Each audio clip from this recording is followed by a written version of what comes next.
Hello, my name is Aaron and welcome to Board Games, Bricks, and Hobbies. Today we've got another LEGO review. This is set 8126, Desert Challenge.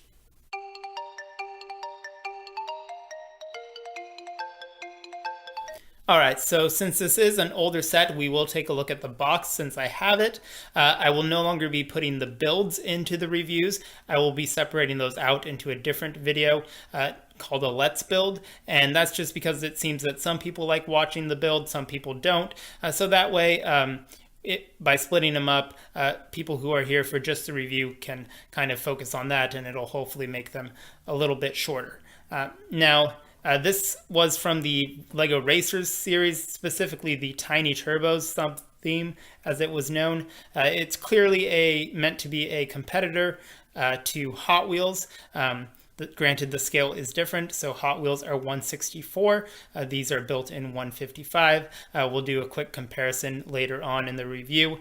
And these were from a series that had a fold-out track, kind of, again, similar to a Hot Wheels style of playset where you could connect them and things like that. The box is odd. It has this weird angle to it. This would come with a plastic strap holding it all together and the pieces inside. Honestly, I don't really care much for this box. I think it would have been better off just including this part. So this is the track itself. I think they would have better off just including it like this and then just had the box be a normal rectangle like so. But that's not what they did. And anyway, so with that out of the way, let's go ahead and get into the review. Alright, so this set retailed for approximately 15 United States dollars, and I feel like that's a pretty fair price because each of these would have probably cost about $4 to $5 on their own, and then the track piece adding another $5 makes sense since it is a larger single-use kind of piece. So I think the price is pretty fair for the time.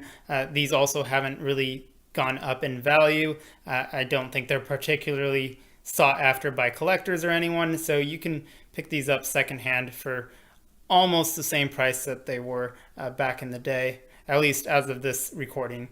Now let's talk about what I like about this set. Now I do like just the small cars in general. Again, I was a huge fan of Hot Wheels as a kid, so this kind of blends together those two hobbies. I do like this little cow skull here. I think it's cleverly done. The only thing that would have made it better is if this piece had been in white. And the cars are fun. They are pretty generic. A lot of the Tiny Turbos cars were kind of just repeats of other sets. A lot of them use kind of a similar design style. So I believe there was a blue one that was kind of similar to this. And you also get these Fuel for Speed stickers here, a checkpoint sticker. And I don't mind stickers. A lot of these had really small stickers. I did not apply these. I got this set used, so some of them are kind of worse for wear. But the road signs are always nice to have. Again, even if they're stickers, I think stickers can be useful, especially if they're multi-purpose, like the fuel, checkpoint, things like that. There are a few things I don't like. I don't particularly like how these are done. They're just kind of slapped on there. They don't actually stick. And I think part of that is just so that this can actually fold up onto itself for portability. Again, this is the lid for that. And another reason might have been that they just couldn't find a way to put studs on here and have it be at the same level of quality control as a normal brick, because again, this is a different type of plastic. I also don't like how this is useless outside of being a lid. I feel like they could have incorporated maybe a few attachment points. I know the Toa Mari canisters back in the day, they included 3 Technic pinholes, so at least that was useful, but this is kind of useless on its own.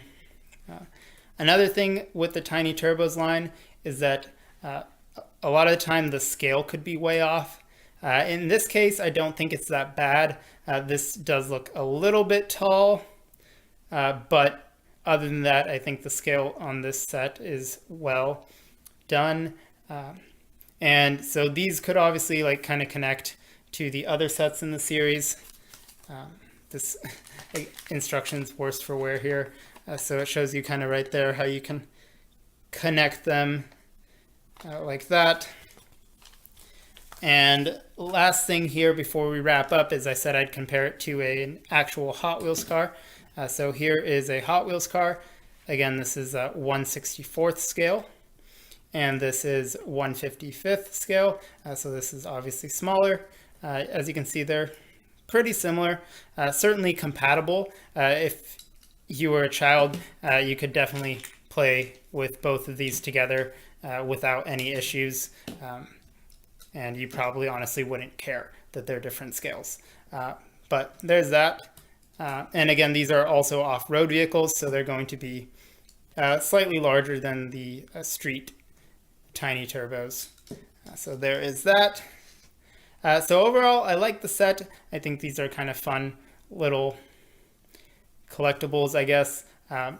Not particularly valuable or really interesting build-wise, but enjoyable, I think. I am missing a flag there. You may have noticed. Yes, I think it's broken, so I actually need to get a replacement piece for that. But yeah, anyway, those are my thoughts on the Desert Challenge set. Let me know yours in the comments. Did you enjoy the Tiny Turbos line? Or was it during your dark ages? Let me know. I look forward to reading them, and I hope to see you again in another video. Take care. Bye.